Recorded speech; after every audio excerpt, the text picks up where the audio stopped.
Well, hello, everyone. Welcome to another fabulous week of the Implementation Science Reading course. And of course, I mean nerdy, fabulous. I'll be co-presenting with Allison Carroll. So we're going to give a brief background and then jump into it. So we have lots to do. So I'm Ashley Knapp. I'm an assistant professor within the Department of Psychiatry and Behavioral Sciences. And won't go too much into it, but my work really revolves around adolescent digital mental health, community engagement, and implementation science. So I'll pass it down. And I am Allison Carroll. I am a research assistant professor also in psychiatry and behavioral sciences. And with that, I will let us dive right in. So kind of like last week, we're going to start by really defining what are we talking about when we're talking about implementation strategies. And then we'll identify where these lists of strategies, where the idea of specific types of strategies came from before going into actually application. So how are we selecting, tailoring, and specifying those strategies for use in implementation research?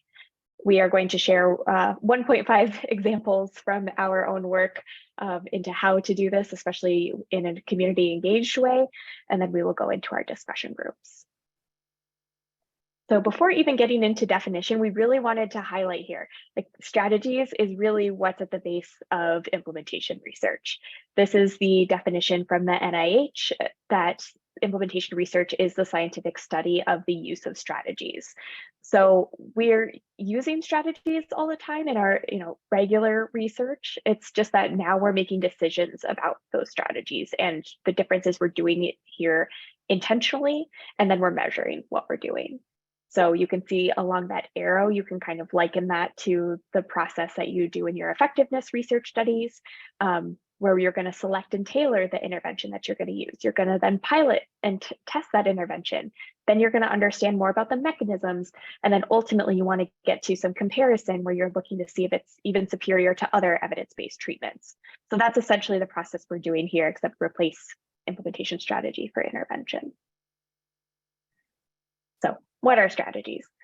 First, there's a lot of confusion around this that you might have been having even in these readings. What is the intervention and what is the implementation strategy? Even as I was just going through that process, right? Talking about the procedures for testing and getting to strategies. And the reason for that is very valid. There's a lot of inconsistent terminology in the field. And the idea here is that strategies are interventions that are just intervening on the system. And in a lot of the literature in the past, they've been called implementation interventions, but we're really trying to move away from that because it is very confusing. So these are methods or techniques used to enhance the adoption, implementation, sustainment, and then the scale up or scale out of a program or practice. And so the difference in thinking about what's an implementation strategy versus an intervention is that the strategies do not have direct effects on the clients or the patients that you're working with. They're having effects on the system. Strategies can vary in their scope. They can be discrete strategies, which we are kind of our individual one thing, such as a reminder, or they can be multifaceted or blended. There can be a couple of different strategies that we put together to use at the same time. Whereas blended is something like they're really intertwined. You cannot pull them apart. It's a protocol, it's an approach of multiple strategies put together. And then the target of the strategies is targeting those determinants that we talked about last week in order to get to our outcomes. When we're thinking about how a strategy then branches out to these determinants and outcomes, it's rarely one-to-one. There's usually a strategy can affect multiple determinants, and a single determinant can be impacted by multiple strategies. We can leverage some of those facilitators and address some of the different barriers. So again, going back to our basics, try to orient you based on our first lecture here. So getting into strategies, we're thinking about the actions that we are taking to help do the thing. And further, moving along the spectrum in the implementation research project model, we are now in the center of this process. And again, just showing how the strategies are really the key around which the rest of the implementation process pivots. And there aren't really implementation strategy theories, models, and frameworks. Really, though, where we're going to talk about the lists of strategies, the compilations of strategies. But here I think about it mostly as line in the process, where you're thinking about, again, how we're using this, thinking about describing or guiding the process of translating the research into practice using the structure of these strategies. Of course, though, it's going to pull from other areas, which is why I highlighted those other, the classic theories and implementation theories as well that might play in here. And we're not going to have a separate lecture on mechanisms, so we wanted to at least introduce it here and how it plays into implementation research, where, of course, implementation strategies do not exist in a vacuum. And we wanted to just give a couple examples of how you can think about that process from determinant to strategy through mechanism. There's a lot of work to be done in the field here on mechanisms. This is very much in its infancy. There's a lot of hypotheses, but not as much has been done to test these. But just to give a very simple example, if we know that clinicians have some deficit in knowledge about something related to your intervention, that is, of course, a barrier. So we'd want to include a strategy to address that barrier, which could be some sort of education of providing some information to the providers about the thing, about the intervention. And the mechanism that we hypothesize for that would be that, well, now they have more knowledge. Now they are building awareness that they might not have had before. And that will hopefully then impact the implementation outcomes by increasing reach of the intervention because they have more information that they can share with their patients. And then that will hopefully downstream impact the patients by getting them into the treatments that they need. So just one very simple example. These are, of course, in the slides for you to come back and look at further. Okay, so very quick overview of what strategies are. Now we want to just share some of the background as to how we came to the lists of strategies that we all tend to reference in the field and that we can use as a basis for selecting our strategies for studies. So this initial large list of strategies started it from this 2011 review in the corner here, where they looked at 205 different sources and boiled those down to 68 discrete, remember, individual strategies. And they grouped those into 6 key implementation processes highlighted here in the different colored blocks. So an example of some planning strategies might be gathering information by conducting a needs assessment, or it might be developing relationships by obtaining formal commitments. The education strategies might be something like developing new materials or conducting some sort of formal or informal trainings. Financing, they literally in the article put get new funding. So super straightforward and easy to use those financing strategies. But other examples might be thinking about altering compensation structures. Restructuring would be something like creating a new team to deliver an intervention, or it might be shifting tasks. So in healthcare, maybe in addition to a nurse or MA's daily responsibilities, they also take on some responsibilities related to the implementation. For quality management, we think about things like developing some tools for monitoring and providing feedback on how people are doing with implementation or with the intervention. It also might be providing technical assistance. And then in the policy realm, we're thinking about accreditation, licensing standards, and things like that. So, while this was a really nice start, it's beautiful, and these groups kind of seems to cover most of our bases. They recognized, well, this was just a bunch of researchers who came up with this. There was a little loosey-goosey in how they went about this.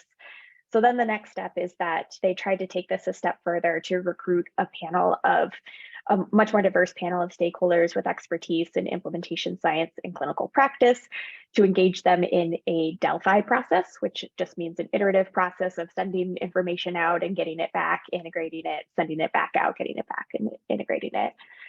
And in the author's words, this study's mixed methods approach provides more structure for the expert recommendation process and derives consensus quantitatively. So that's what the purpose of doing this again. in the mix, they changed a couple of definitions. They added a couple new strategies. So they really did build on what was already done, and then ultimately came to consensus on a final compilation of 73 implementation strategies. And then this is the paper that you all read for today's course, was this concept mapping. And I have to admit, the first maybe like 5 or 6 times I tried to read this, I got very confused. So I hope that I can share a little bit about how I came to understand this. And I was particularly confused by this figure. So the idea behind concept mapping is to figure out a way to visualize these conceptualized groupings of the strategies. And so they were thinking about how to empirically and logically and conceptually group different types of strategies. So kind of like they had the 6 categories before, now they wanted to say, well, let's not just start with 6 categories, let's like figure out where these all fall together. Kind of like if you think of, oh, I'm totally blanking on the word, principal components analysis. And so in this figure, in general, the closer that 2 points are together, so, you know, these 2 points means that these are conceptually pretty close together in terms of strategies. They also did these dotted lines, which again, I completely skipped for a while because I was so overwhelmed by it. But basically all they're saying is there were these 2 groups that they put into one together. There were 2 different kinds of stakeholder related strategies, and they put them into the same category and just called them, these are all of our stakeholder strategies. And then some of these dotted lines between, like this point here used to be part of this group, but then they decided conceptually it makes more sense for them to be in this group, but we understand that they're still pretty closely tied. So all that we really need you to take away, like TLDR here, there are 73 discrete strategies, there are 9 categories, and this is what we're using to do all of the next steps in our implementation research. Oh, I'm sorry if you couldn't see what I was pointing to. Okay, well, anyways, hopefully I'm not doing too much more of that. All right, and I will pass it to Ashley. Hello. All right, so I'm going to be chatting with about selecting, tailoring, and specifying strategies. And go ahead to the next slide. All right, so one of the readings was Waltz 2019, and it really focused in on the C4ERIC matching tool. So just to provide context, because I know we throw around acronyms like no other. So CFR would be that determinant framework. So really trying to classify and specify what are the determinants or barriers and facilitators to implementation. And then with the ERIC matching tool, what they're trying to do is take ERIC that Allison briefly mentioned. So I think there were like 73 discrete strategies, or take those strategies and try to map them onto a particular to particular determinants within the CFR framework. While this is really cool and wonderful, and I will make a plug that you can go, you can play with it online. I learned through doing so. CFR.com is one of my favorite websites. Download the tool, play with it. I think that's how you'll get to know it best. But take it with I guess a little bit of caution, because even the authors said, because of the wide diversity of responses and lack of consensus, this represents for the majority of endorsements, this tool must be used with caution. And what they mean in diversity and lack of consensus, that was actually the expert panel. So know that we're trying to create really helpful methods. This is one of them that's out there, but do take it with a hint of caution. Then I'm not going to go too much into Byron's what was it, 2015 article, but just you'll get these slides, and we're also just trying to give you references to look at other methods that can be used. So Byron does a really wonderful job of just going into depth and providing examples of the 4 different methods that you see. All right. All right, so now just getting back to that CFR-ERIC matching tool and just providing an example to make it more tangible. So let's say that we have our implementation science hats on, and we're like, great, we know what this CFR barrier is. So this would be the reflecting and evaluating. And what that means is just group and personal reflection on success of the intervention. So we're observing, or we elicited information that there's not a lot of that going on within the group that we're working with. So what they did, they being thinking of the C4-ERIC matching tool was they first divided up into two levels of the particular strategies that map onto the specific barrier of reflecting and evaluating. The different levels are just, so they did about, it was 50% or more consensus of the expert panelists.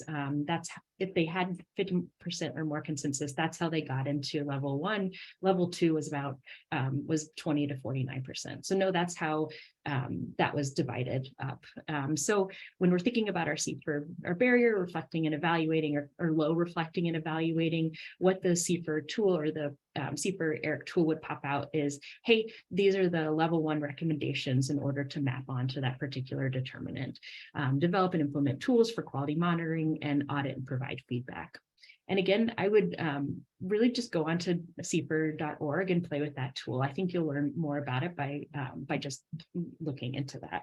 All right, go next one. All right, so we've done all our homework. We have selected, we have tailored. So now what are we doing? So this is specifying it. And I'm the annoying person that always asks, why? Why am I doing this?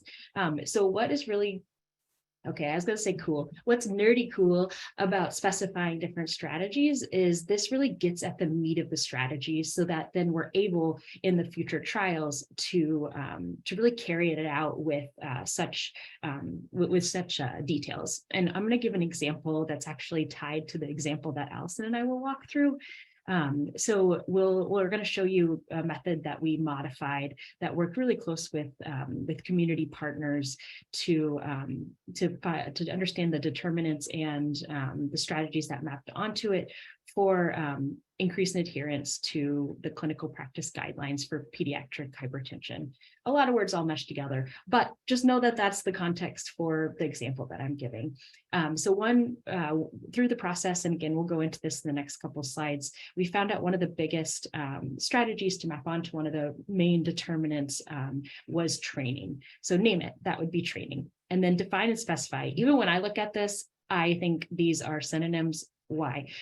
So after naming training and then specifying it, so this would be, we worked with our partners to be like, okay, they really think that asynchronous and synchronous training for both clinical staff and providers, that's how we kind of define it. And then they were also really interested in training for clinical staff on actual taking accurate blood pressure measurements. So that's kind of defining it. So it's not getting into all the details that specifying is, but at least just gives a little bit more information for the particular strategy. So then specifying it. And again, this is just kind of getting at the meat of it, or how I think of it, and providing details. And with ours, providing details, working closely with stakeholders so that we can apply this to the future trials where we're going to test those strategies. So I'm not going to go into all of these, but going back to the training example. So the actor, that's where we really worked closely with community partners on, okay, who's going to give these trainings? And then temporality and dose. How often are they going to give these trainings? At what point in one's career? Would it be when they first start working at the clinic? Would it be, and what about dose? Would it be once and then a booster? What does this really look like? So again, it's just going through the strategy and just trying to get at the meat out of it and really operationalize it so that it can be successfully executed in future trials.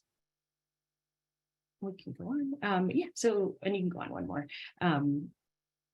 So we're going to go to an example with the last about 10 minutes we have. Yay, we stuck to our 10-minute. We had timing and we did it. Okay, so we're going to chat about this. So Allison and I, we modified a protocol that focuses on working really closely with community partners. And you will see the word stakeholders in the table. We're trying to move away from that. Community partners is really what we're trying to focus on. So you will see that, but know that I'm working on it, and I need to be like zapped or sprayed with a squirt gun every time I say stakeholders.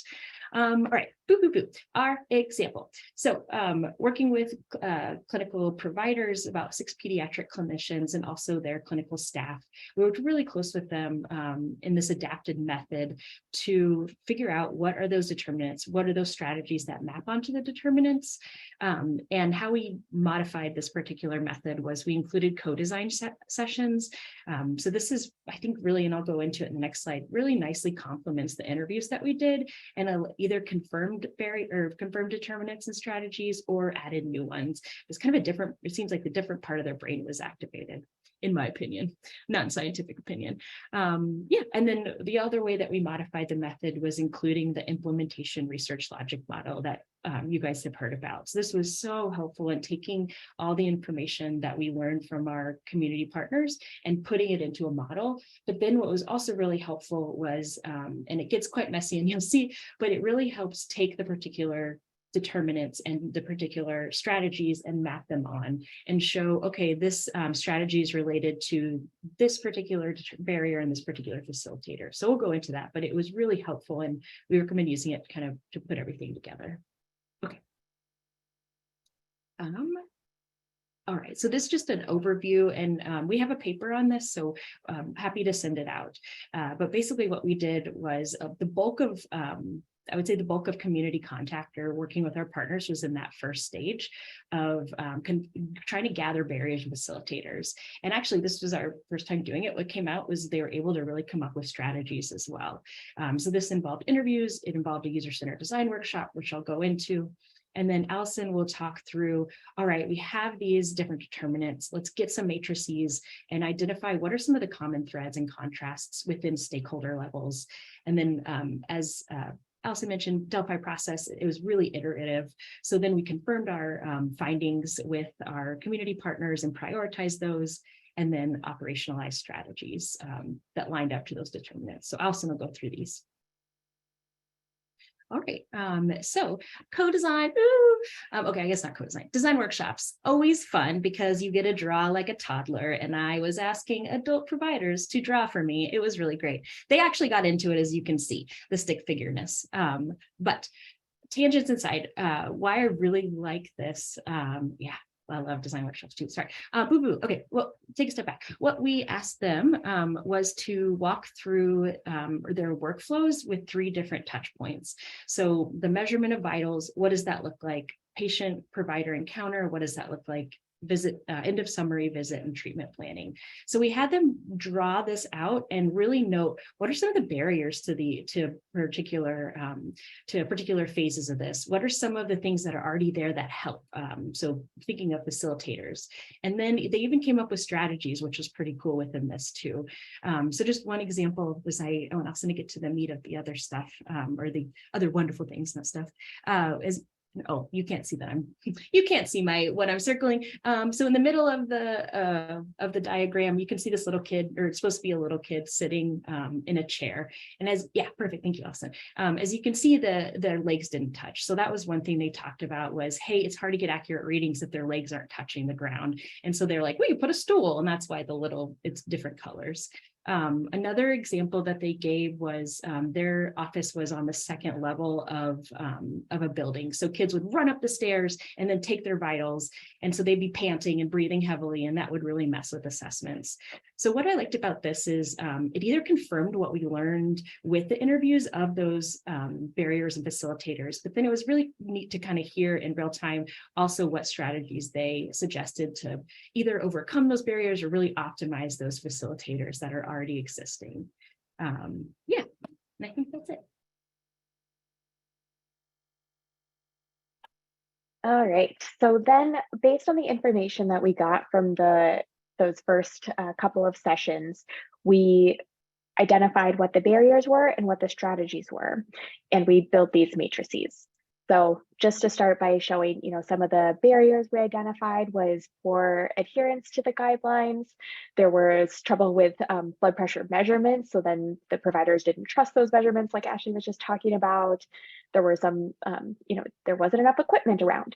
So I'm just giving you an example. We actually had like 20 some barriers identified when we first started. And then we took a shot at finding some of the strategies that had been identified by the team. And then we went through this with them in detail. So we went row by row. We discussed each barrier and went through and said, okay, do any of these strategy categories, and again, I cut it off. There are a few more over there. This was a very large and unwieldy spreadsheet. But were there any of these other categories that maybe we didn't identify, or is there another way that we might need to think about this a little bit? So we went through, again, for each barrier and identified which strategies could potentially address it. And we might have adapted the strategy as we went and like expanded it so that it did also incorporate the next barrier on our list. So this was the first matrix that we did. And then after that, we went ahead and removed the strategies that were overlapping. So we condensed and consolidated a little bit. There were some that we actually expanded, like training. We actually ended up expanding into 5 different types of strategies when we were thinking about synchronous versus asynchronous, when we were thinking about whether it was with providers or whether it was with the staff. So we did all of that work behind the scenes and then brought it back to the group to do the specification that Ashley went into detail about. I'll show you that on the next page. And then we also did some quant approaches with them to identify the effectiveness, feasibility, and importance ratings of each of those. And that's what went into the final determination for what made it into the research logic model, which I will show you at the end. All right, so again, we had a lot of strategies. I know I'm not asking you to read this by any means, but again, just pointing out now our strategies are in the column along the left, and the specification of the strategies is along the top. And we did not do every category of specification in this case. We just looked at the actors, actions, temporality, and dosage. And again, we went through every single one. We had picked out some information that I tried to fill in advance of the meeting based on what we had already learned from them. But then it was either confirming or bringing in new information to really get down to brass tacks about this. Like, who is the actual person, right? You can name people when you're thinking about the actor. You can identify specifically what types of actions they're taking. You know, they will send out this email on every Monday, and you can get really, really specific. And Ashley already did a nice job of walking through an example with training earlier, and I should have stuck with the training as my example, but I pulled out a couple of others just to read it a little bit more clearly. I'm going to skip this because we're short on time, but just want this in there for legibility, but you can also go to the paper. This is available as supplemental material. And then we put this into the logic model. So here's our full list of strategies that we ended up with. So you can see we started with training was 1, went up to 5, and back down to 2. And what we are doing here, which we haven't really talked about too much yet with the implementation research logic model, is that you use these superscripts so that then you can start to create links between all of the determinants, strategies, mechanisms, and outcomes in the logic model. And so you start with the strategies because, again, they're the center. And so wherever this little A is, and you can see it all along here, that means that we think that this strategy of training addresses this barrier or this determinant, depending if there's a couple facilitators in there. Again, going to keep going, happy to talk about this a little bit more in small groups. And this was the full logic model. Again, it's available in the paper. There is a briefer version that, again, we should have the publication soon that we can share with you. This is obviously shorter, as somebody mentioned. This is very time intensive, and so we had an R56 to do some preliminary work for 1 year leading into a hopeful R01, and so we had funding to compensate our partners for that. But obviously that took 10 hours over 12 months, and so this one is still intensive, but not nearly so much. And so here's some ways in which you might want to think about when you would use the longer versus the shorter method. And one thing, I just realized that we lost one of our slides, and actually this might have been on purpose, but I do want to mention some considerations and limitations in thinking about these strategies, especially that initial list of the 73 that were brought together. So much of this work has been done in the US. Even a greater proportion of that has been done in VA settings, which obviously are very unique and different than even our healthcare setting, much less community settings. And very little of this has been done in global work, where we know that there's a lot of differences, especially when we think about resources, but also just approaches that are going to work in global settings versus what works in the US. And we're also talking about this as a small group, that we have so much to learn about what could work in settings in lower and middle income countries with fewer resources that we could definitely apply in higher resource settings that might be just as, if not more effective. So I do want to acknowledge, and also this wasn't done with a huge eye towards equity. We've tried to incorporate a little bit of that into our work. As hopefully you saw, we asked our partners to consider that as we were thinking about developing strategies, but there hasn't been as much formal work that we're aware of. There's no like one way to do that yet, but absolutely something we would want you all to consider as you are thinking through these, and we are doing that as well. And Ashley, anything to add? Yeah, and I skipped it because I'm sure it was nerves. But one thing, or one kind of concrete example with an eye towards equity was I agree there just wasn't a lot of especially peer-reviewed work that we found. And so, or if you guys know of any, when thinking of strategy selection and specification, please put it in the chat. We do not know all the things, of course, but one thing that we've thought about both in the method that was truncated or made smaller that we weren't able to get into is whenever you're specifying the model. So we had, I think one of the strategies was providing handouts to the pediatric population and their parents. So one thing that we really wanted to learn about that population, we learned that they're primarily Spanish-speaking population. So of course, having that in English would be a disservice to the patients and the folks that we work with. So I think thinking about different contexts, really learning about the population and the folks that the service is going to be disseminated to or implemented with is important, and really those contextual. So I think, yes, we have the C for ERIC matching tool, but that really doesn't get into the complexities that different populations, that folks with minoritized identities may experience. So definitely keep that in mind. Of there likely won't ever, or in my mind, there won't ever be a, this always goes to this, but it's a really great starting point, and then thinking what is specific to the population you work with. Great. So thank you. I know that was a bit of a whirlwind. Ashley and I are always happy to talk about this. So let's go into our breakout groups. Thank you so much to Miranda and Emma for helping us. Great. I'm just going to bring people's attention to two things in the chat. The first is the list of who signed up to be discussion group leaders for each work group. And then the second is that there is a tool that I'll also ask the reading group leaders that are core curriculum developers to help reshare, but our colleagues here at Northwestern and the CFAR have made a really practical tool. The C for ERIC is fabulous, but it's complex. If you use it, you will get about 50 or so recommendations of strategies to try. And so our colleagues have made one that's a little bit more user-friendly. It's in beta form, but you can test it out. They have given us the link and told us to have people register and say that they're affiliated with the Northwestern CFAR. So please feel free to do that. We highly recommend, all things practical. Minji, I think you might have to email. I think there might be a contact. And I think what yes, Brian yes, said I was, found this. Sorry, Okay. Yeah, and I think Brian said to include that you're affiliated with the implementation science reading group because there is, you have to have access to that tool. Specifically, please refer to the Third Coast Center for AIDS Research. So that's the agile tool, right? That's because Yes. I think, Correct. It's the Agile tool. Yes. thank you. I think we're going to try to go to our groups. I hope everyone has a great 20 to 25-minute discussion.